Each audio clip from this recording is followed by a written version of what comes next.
People have the power. Live from New York, it's...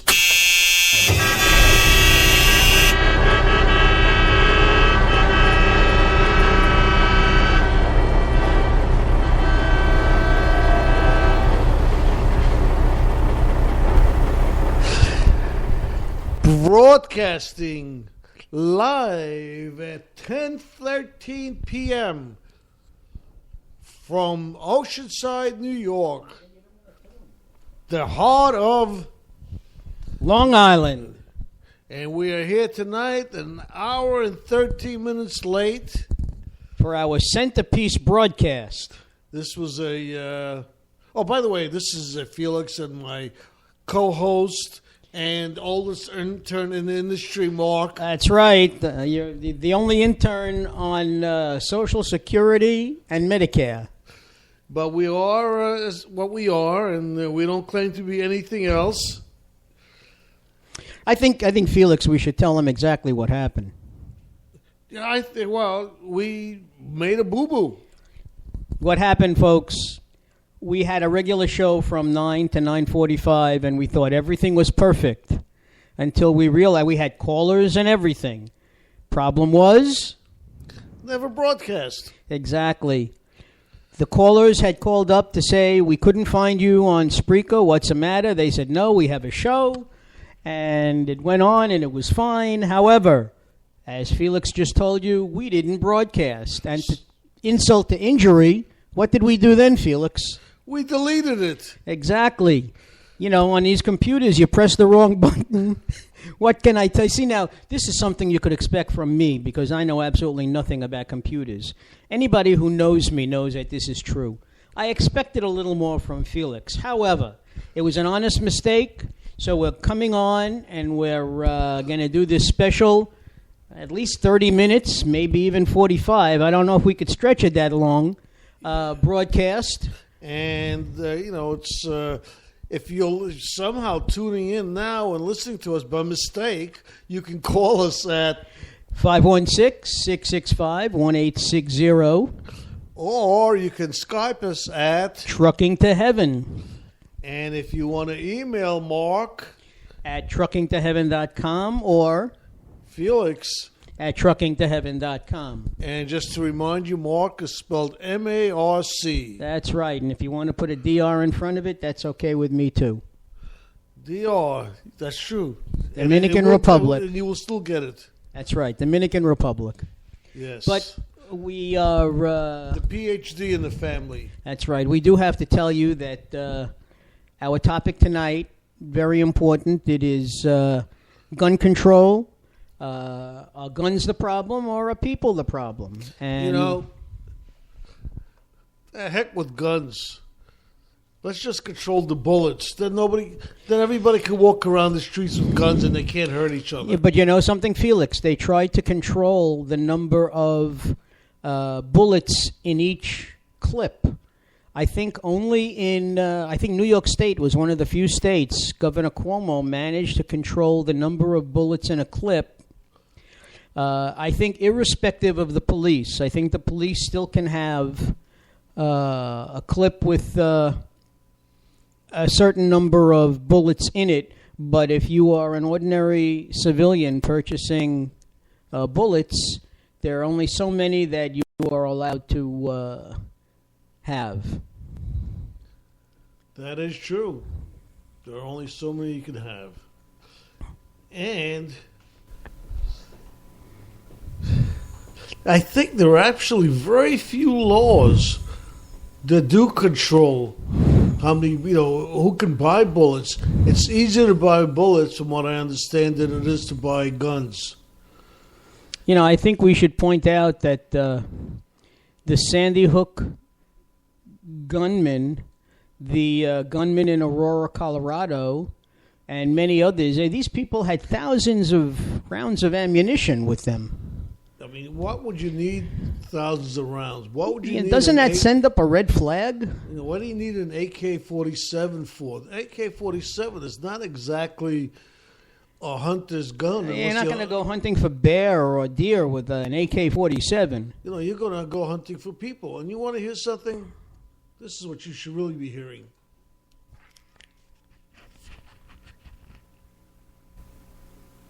That's it. That's it. That's a sound of I don't know, what is it? It's a ricochet something rifle, automatic rifle. That's pretty scary sound. You know, I was talking to Felix before.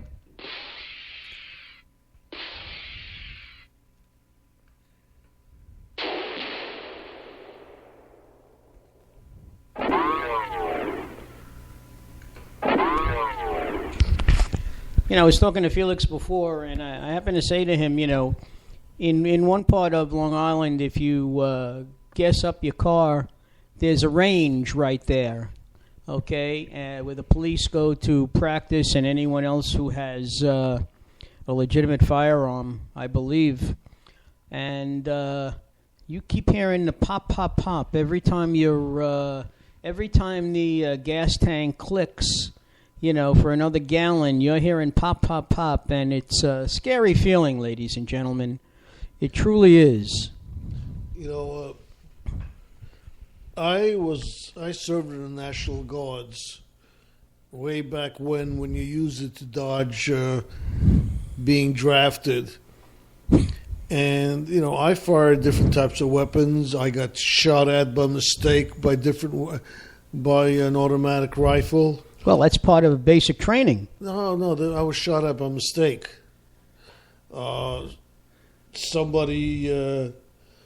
Gentleman, his name was Gary. I won't give him his last name. Fellow New Yorker, fellow National Guards person. We were in Fort Jackson, South Carolina, and we were doing live gun training. And what you would do is you'd run up. There's like 8 of us. We'd run up this path, all next to each other. They have popping targets. You pop up targets. You shoot him. You knock down the targets, and then you run up a little bit more targets, and you shoot. And you can see and you have red flares every. I don't know how many bullets there are, so you can see where you're shooting, what you're doing, and everything. And also the people who are observing you can see what you're doing. So Gary was to my left. He was number 8, I guess, and I was number 7. Everybody else was to my right. And we're running and shoot. You know, you lay down and you shoot. You run down. You shoot while you're standing up. And I'm just running along. I look to my right. I see 7 people running along in their own paths. I look to my left, and I don't see Gary. So the first thing I did was I just threw myself on the floor.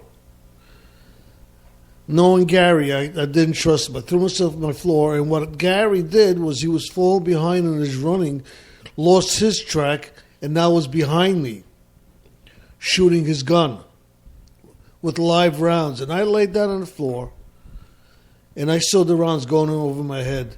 Of course, they shut down all the firing ranges and everything when that happened. And those guns are scary as heck.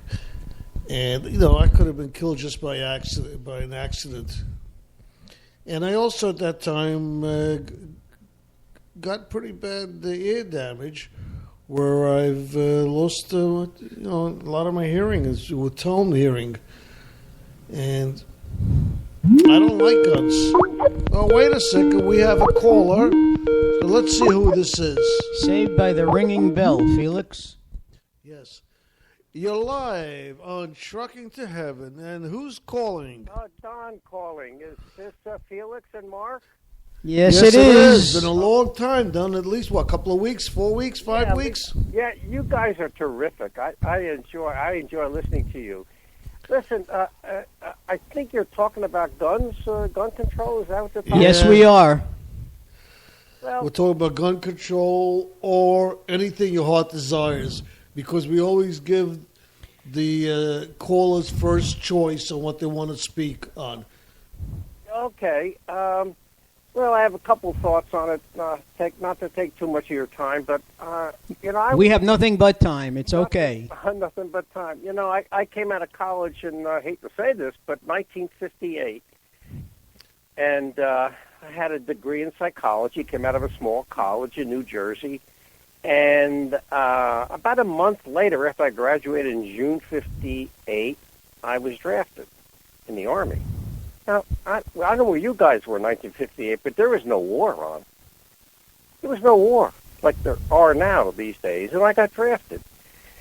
Okay, so I went into the Army, and it was the best thing that ever happened for other reasons, which maybe another time I'll go into. But I remember in Fort Dix in New Jersey, I remembered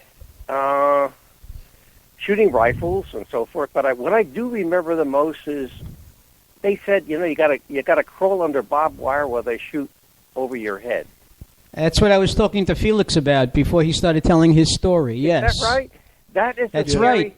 That is that. I didn't catch that, but that's a scary feeling. Hearing bullets zinging over your head. Yeah, you're exactly right. That's what they tell you.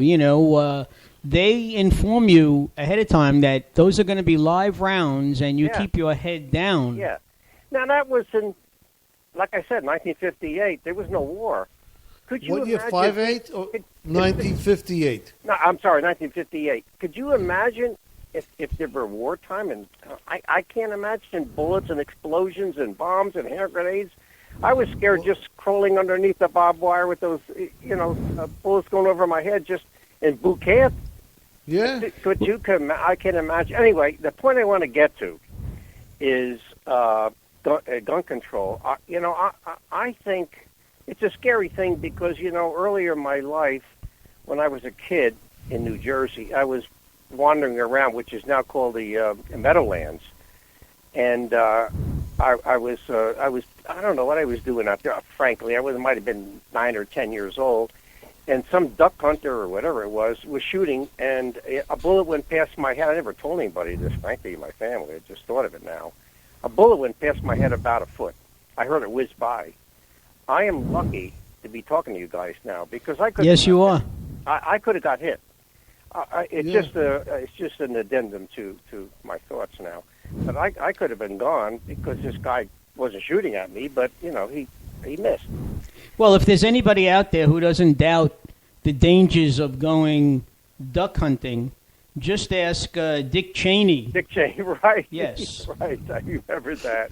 Funny story. Yeah. I'm going to quickly tell you what happened. I had this similar story where we were doing in Fort Jackson, live fire with the rounds. You could see the tracer rounds. Yeah. The only difference is we were running and firing at targets. Yeah. And one of the gentlemen to the left of me fell behind, lost his track, went behind mine, and started shooting over my head. Oh my gosh! What I did was I ducked on the floor, and then I started seeing the tracer rounds going in my over my head. Yeah, I think what Felix forgets to tell people is they were dating the same woman at the time.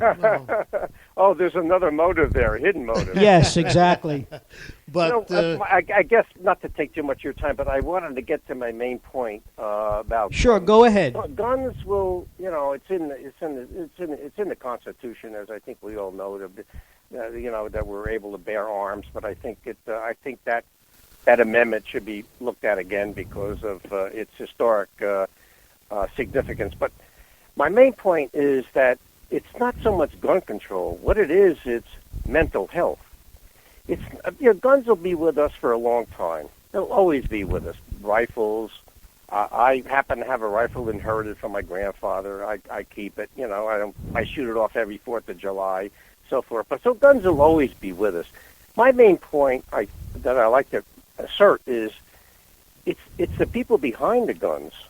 And I happen to be a mental health professional, and I think the main thing is we have to find ways to prevent people who have emotional conflicts, emotional problems, not to be able to get guns.